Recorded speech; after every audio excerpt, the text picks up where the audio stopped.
Embarrass होकर अपने दोनों हाथों से चेहरा ढक रखा था, क्योंकि अभिनव के हाथों में हीलियम गैस वाले ढेर सारे रंग बिरंगे गुब्बारे थे। जमीन पर रेत से बना एक दिल नजर आ रहा था, जिसे एक तीर चीरता हुआ जा रहा था, और पीछे आसमान में खूबसूरत फायरवर्क्स चमक रहे थे। अचानक चारों ओर रोशनी चमक उठी और हर किसी का ध्यान अभिनव और अनन्या पर टिक गया। अभिनव उसके पास आया और मुस्कुराकर बोला, प्लीज नाराज मत हो, मैं डांस तो नहीं कर सकता, लेकिन तुम्हारे लिए ये बलून्स लेकर आया हूं। ये कहते हुए अभिनव ने वो सारे बलून्स अनन्या को थमा दिए। अनन्या पहले तो शर्मा गई और फिर धीमे से बोली, क्या अब ये सब तुम्हें एम्बैरेसिंग नहीं लग रहा? चलो जल्दी से वापस होटल चलते, देखो कितने लोग देख रहे हैं। ये कहते हुए उसने अभिनव के हाथ में अपना हाथ डाल दिया और शर्माते हुए सिर झुकाकर होटल की ओर चल पड़ी। बीच पर मौजूद लोग उन्हें देख रहे थे। यहाँ तक कि एक लड़की अपने बॉयफ्रेंड से शिकायत कर रही थी कि वो अभिनव जैसा सरप्राइज क्यों नहीं दे सकता। ये सब सुनकर अनन्या को खुशी भी हुई, पर साथ ही हल्की सी एम्बैरेसमेंट हुई। होटल पहुंचने से पहले ही उन्होंने दूर से देखा कि होटल के एंट्रेंस के पास काफी भीड़ जमा थी।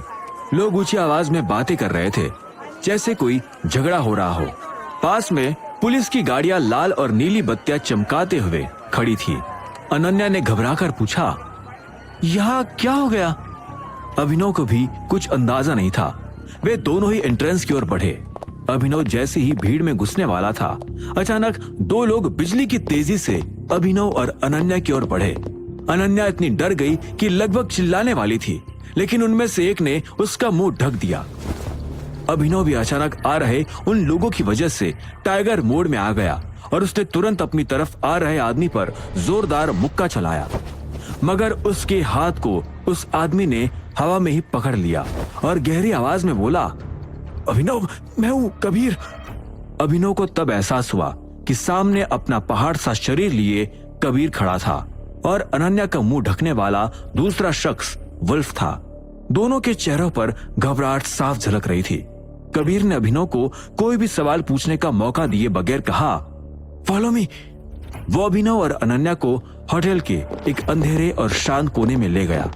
अभिनव ने कंफ्यूज होकर उन दोनों को परेशान सा देखकर पूछा, आखिर यहाँ क्या चल रहा है? एंट्रेंस पर खड़ी पुलिस की गाड़ियों से अभिनव समझ चुका था कि मैटर सीरियस था और पुलिस वालों की वजह से कबीर और वुल्फ परेशान थे।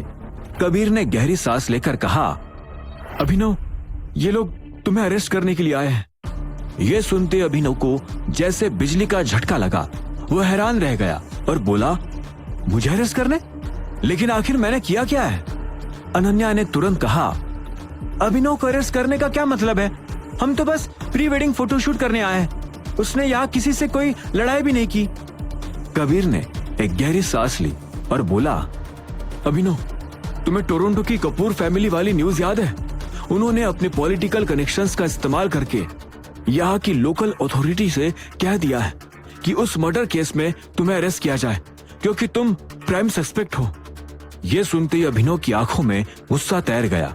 अचानक उसे एहसास हुआ कि ये सब कपूर फैमिली का किया धरा था, तो इसीलिए उन्होंने जानबूझकर मर्डर की न्यूज पहले टीवी पर चलाई ताकि सबको ऑफिशियली इन्फॉर्म कर सके।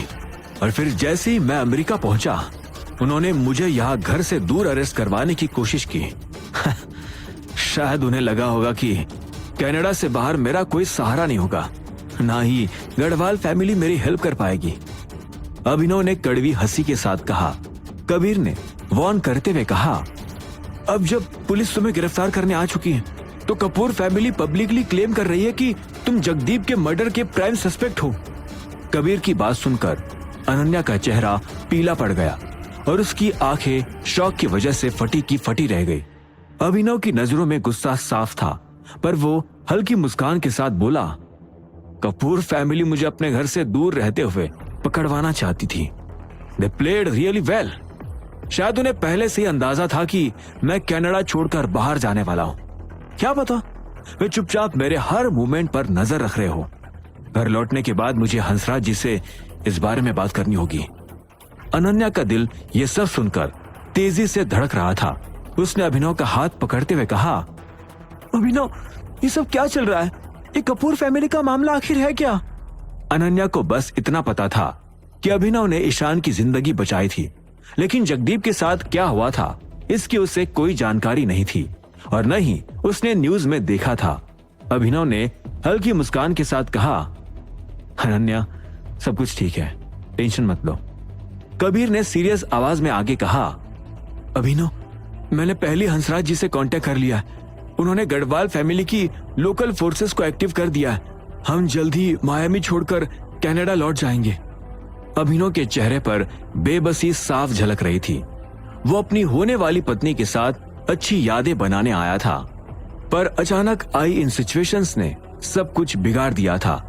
अनन्या को इतना घबराया देख उसके मन में गिल्ट भर आया। उसने अनन्या को गले लगाते हुए कहा, आई एम सॉरी अनन्या, हमें पहले यहां से निकलना होगा, लेकिन कोई प्रॉब्लम नहीं होगी, ट्रस्ट मी। यह सुनते ही अनन्या की आंखों में आंसू भर आए। उसने इस ट्रिप और फोटोशूट के लिए बहुत तैयारी की थी। बचपन से उसका सपना था कि उसकी शादी एकदम परफेक्ट तरीके से हो। पहले उसका सपना अभिनव से अचानक हुई शादी की वजह से टूटा था और अब फिर वही हो रहा था। अचानक दूर से एक तेज आवाज गूंजी, He is here! भीड़ में से गुस्से भरी आवाज उठी, Stay where you are! Raise your hands! Don't move! पल भर में कई पुलिस वाले अभिनव को गन पॉइंट पर घेर चुके थे। ये देखकर अभिनव के चेहरे पर गुस्सा छा गया। कबीर और वुल्फ तुरंत लड़ाई के लिए तैयार हो गए और किसी भी पल पुलिस पर झपटने वाले थे, लेकिन अभिनव ने कठोर आवाज में कहा, रुको। कबीर ने घबराकर अभिनव को देखा और कहा, अभिनव। अभिनव ने पुलिस की बंदूकें अपनी ओर तनी देखकर कहा, अनन्या भी यहाँ है, इसलिए कोई भी इरेशनल मूवमेंट मत करना। अनन्या का चेहरा डर से पीला पड़ चुका था और उसकी आंखें लाल थी। वो घबराकर बोली, लेकिन वो लोग तुम्हें पकड़ लेंगे। अभिनव ने धीरे से अनन्या के माथे को चूमा और कहा, इट्स ऑल राइट, मैं थोड़ी देर में वापस आ जाऊंगा। फिर हम दोनों मिलकर तुम्हारी ड्रीम वेडिंग फोटोज लेंगे और फिर एक ग्रैंड वेडिंग होगी। मैं तुम्हारे सारे सपने पूरे करूंगा। Just wait for me. यह कहकर उसने हाथ उठाया और आगे बढ़ गया। अनन्या की आंखों में आंसू थे और वो उसे जाते हुए देखती रही। तभी 2-3 पुलिस ऑफिसर्स आगे बढ़े और उन्होंने कबीर और वुल्फ को जमीन पर पिन कर दिया। बाकी पुलिस वालों ने अभिनव को ध्यान से चेक किया और कहा, no weapons, take him away. Abhinav के स्ट्रिक्ट ऑर्डर की वजह से कबीर और वुल्फ ने जरा भी हरकत नहीं की। किस्मत से पुलिस सिर्फ अभिनव को लेकर गई और बाकी तीनों को वही छोड़ दिया। कुछ ही पलों में पुलिस की सभी गाड़ियां सायरन बजाती हुई तेजी से निकल गई। अनन्या ने